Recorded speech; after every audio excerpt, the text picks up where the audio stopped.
I'm Dylan Ratcliffe. I'm the founder and CEO of Overmind, and today I'm going to talk about how we use statistics to find toil among 36,000 real infrastructure changes and how you can do it too.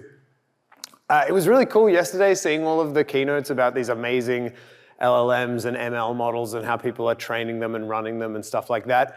What we're going to talk about in this talk is going to be maybe the most rudimentary possible definition of a model. Maybe it's just an algorithm. But either way, it's something that any of us can do without having to have a data scientist background, without having to convince our boss to let us spend $500,000 on graphics cards, and it is very relevant to the work that we do day to day for SRE work. So as I said, we analyzed 36,000 changes and found that between 12 and 21% of them were completely routine and could probably have just been merged without anyone looking at them.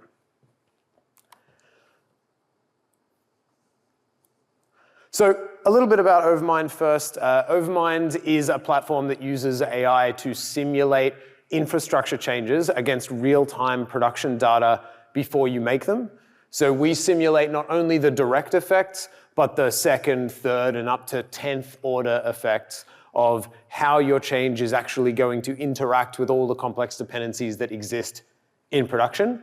And we take into account policies, cost, and what we're going to talk about today, historical routineness, so that we can catch outages before they happen. So I'm going to talk about how we built the mathematics for determining whether or not something is routine and give it to you so that you can do it as well. So the reason that we focused on routine changes as the toil that we wanted to get rid of was that in the DORA report, it shows that elite performers are 6,570 times faster to deploy to production than low performers. And even medium performers still take between a week and a month to get something to prod. So there is clearly a hell of a lot of toil in that process that can be automated. And my personal experience told me that pretty often, maybe like 20% of the time, the changes that we are deploying are at least somewhat, if not completely routine. They are things that we do all the time. I can take one look at it and go, yep, I know what that is. We do it every day. It has almost no chance of breaking anything. We should just send it out.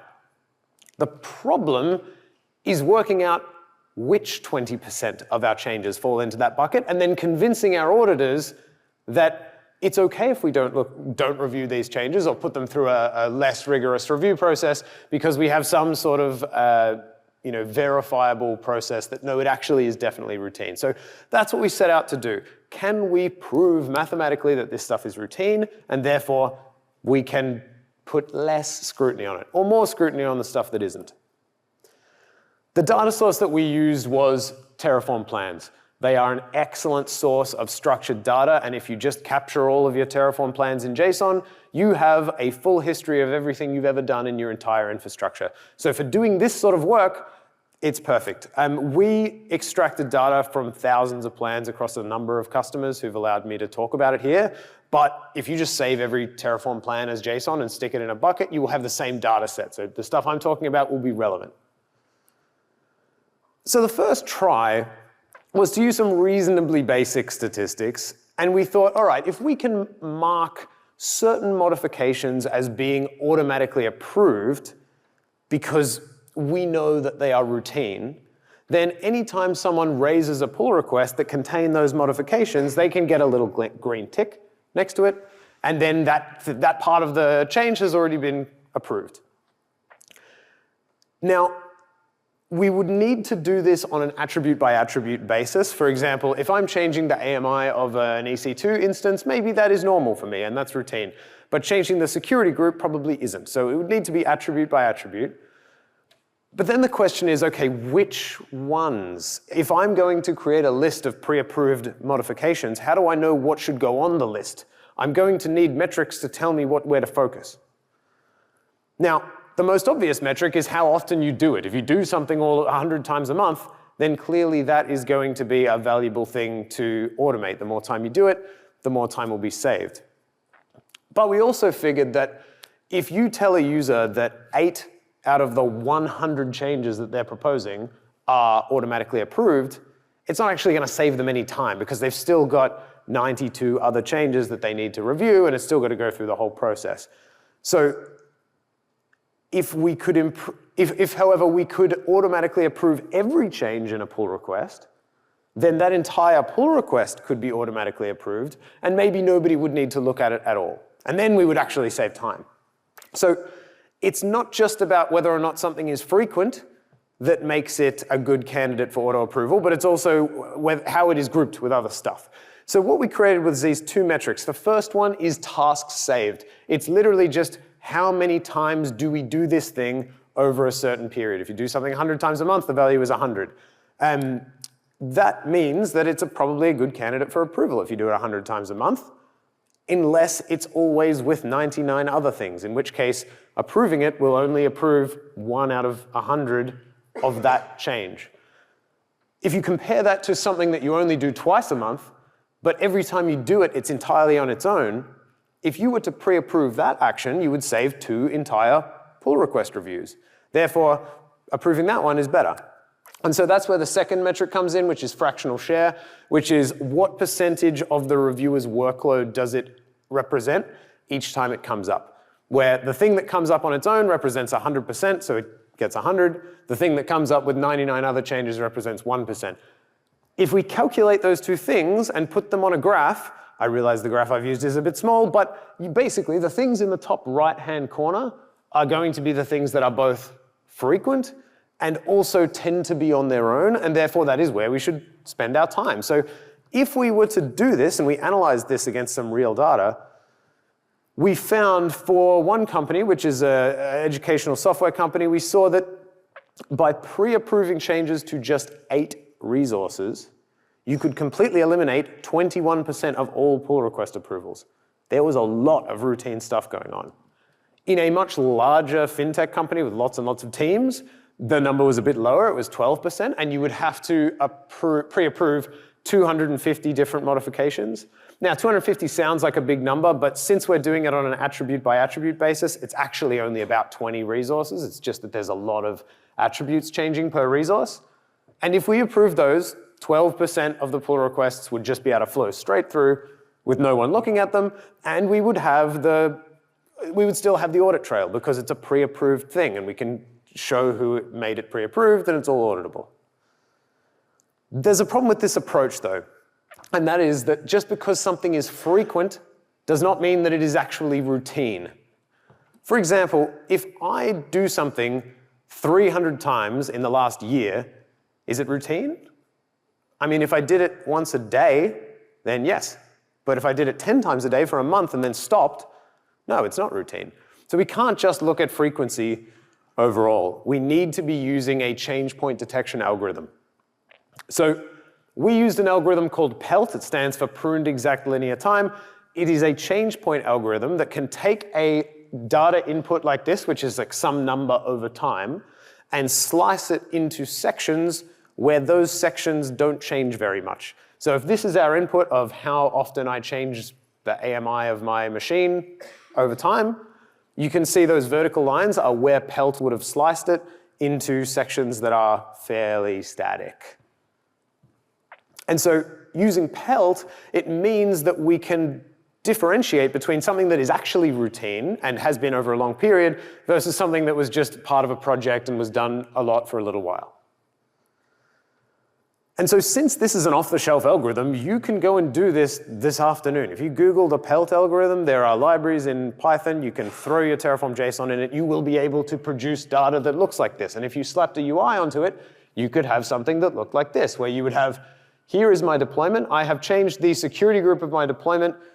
Over December and January, we didn't change it at all. And then in January, we changed it a lot. And then up until now, we've changed it 15 times a day. You can look at all of this historical data, and it works really quite well. This is pretty good. The problem, though, is that the output of the PELT algorithm is hard to understand. You get an output which is like 3 times a day for 3 weeks, and you can't differentiate them easily. So 3 times a day for 3 weeks versus 20 times a week for 1 month, which one of those is more routine? I honestly don't even know, standing in front of you, what I would say is more routine there. I'd need to think about it. And because we're doing this on an attribute by attribute basis, if you submit a change with a pull request with 1,000 changes in it, you've got 1,000 of these little sentences. So it's not possible at all for somebody to look at this data and pick something that is not routine, because it would say, one change a day for the past 6 months or something like that, but it's just going to get buried in all of the other stuff. The other thing that we came to realize is that routineness is really only just one signal that humans take into account when they review infrastructure changes. They will look at whether it's routine, but they'll also look at what is the blast radius? Are there any specific risks here? Does it violate any policies? Is it going to increase my cost or decrease my cost? Is it production or development? What is the time of day? There is loads of stuff that people take into account. And because that stuff is pretty complicated, in order to give somebody something useful, we need to give them something sort of like this. We need to give them like traffic lights, red, green, amber, so that they can look at it quickly and work out whether or not this is good or bad. And so we created this concept of signals, where a signal is a number from -5, which is really bad, to +5, which is really good, and in the middle is 0, and 0 means nothing. It's sort of, ignore it, doesn't matter. And so what we wanted to do is convert everything into a signal so that we could render a nice little like red or green thing, and we could also aggregate those numbers together into one big red or green thing for the entire change, so that it would be much easier to read. The problem then is, okay, how do we go from the 10 outputs a day for 10 times a day for 3 weeks into green or red? And the answer is this. All you have to do is take 5 times the hyperbolic tangent of the logarithm base 2 of the rate divided by R0 multiplied by the minimum of 1 or span days divided by D0 all multiplied by S, which is a bit of a nightmare, and I don't even understand it. I had to read it off my notes because I literally cannot read this. But the important part of it is that by doing this, we can put in a midpoint, what we consider to be routine. So if we say the midpoint is once a day for a week, that's 0. We put that in with R0 and D0 and S with these parameters. And then we feed in the analysis from Pelt, and what it can do is say, let's say we set our midpoint at 1 event a day for a week. If we then have something that we've been doing 5 times a day for a year, this will spit out positive 4.6, because that is very routine. 5 times a day is much more than once a day, and we've been doing it for a year, so that's very good. If we say once a month for 3 months, it will spit out negative 4.98, which is very red, very bad, which is true. 1 event a month is much less than 1 event a day, and we've been doing it for 3 months, so we know it definitely doesn't happen very often. So it spits out a nice red number. And so this works reasonably well. The next thing we need to do is combine a bunch of signals together. So this will change, this Pelt analysis will change it from the output of Pelt to a single number, which is good or bad, positive or negative. But we're still going to have 1 for every single attribute. So we need to then aggregate those together into an overall number so that you don't have to look at 1,000 red or green things. Now, the most obvious and easiest way to do that would be, well, we could just average them. But averaging them is maybe a little bit too optimistic. If I had a change that had 999 green things and 1 red thing, the average would definitely be green. But the 1 red thing is probably the thing that is going to wake me up at 3 o'clock in the morning, because it's the thing that we've never ever done before and deserves scrutiny. And so I'm going to want to weight the red thing more heavily than the green things. So I could just use the minimum. I could just take the mathematical minimum. But if I do that, then every change is going to be red all the time. Even if it's, it's mostly fine, it's always going to be red. So this equation basically is a hybrid between an average and a minimum, where you have a knob called alpha, which you can turn, and if you turn it all the way to the left to 0, it produces the minimum of a set. If you turn it all the way to the right to infinity, it produces the average, and you can tune in the middle. So you're basically tuning how heavily you want to weight the negative signals. So if I'm a startup, I might say, all right, I'm going to set it to 3, because I don't want to weight them that heavily, which means that for this input, where we have 3 good things, one thing that's sort of nothing, 0.0, and one that's negative, if I set my alpha to 3, it comes out with 0.46, which is right in the middle, sort of meh, doesn't really matter. If I was working at a bank, however, I might set it to 0.3, which means that the output would be negative 2.01. So it's not quite as negative as the most negative thing, but clearly the negative thing still was heavily weighted. And so now we can get to a point where we have a pretty good solution here.